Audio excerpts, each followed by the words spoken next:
জয় শুধু আলিসুর ভাইয়ের নয়, তাকে আপনারা সাহায্য করেন। অর্থাৎ যে মুহূর্তে প্রত্যেকটি দিন প্রতিনিয়ত আমাদের বাংলার মাননীয় মুখ্যমন্ত্রী, আমাদের দলনেত্রী মমতা বন্দ্যোপাধ্যায় আমার কর্মীদেরকে, আমাদেরকে সম্পদ বলে আখ্যা করেন।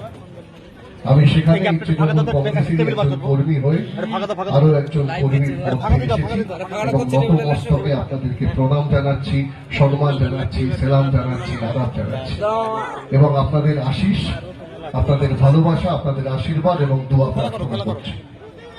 আমি কৃতজ্ঞতা জ্ঞাপন করব আমার পূর্ববর্তী বক্তা, আমাদের এখানকার অভিভাবক চানা বাবু তাহের খান মহাশয়কে, যিনি তার ব্যস্ততম সময়ের মধ্যে দিয়েও তিনি সময় বার করে আসছেন আমার জন্য, আমাদের জন্য, এবং সেখানে এই প্রচার পর্বে সমানভাবে তিনি নিজেকে নিযুক্ত করেছেন। আমি ধন্যবাদ জ্ঞাপন করব ভাতৃপ্রতিম রাজু মল্লিককে, তার সঙ্গে গতকাল আমার আলাপ হয়েছে।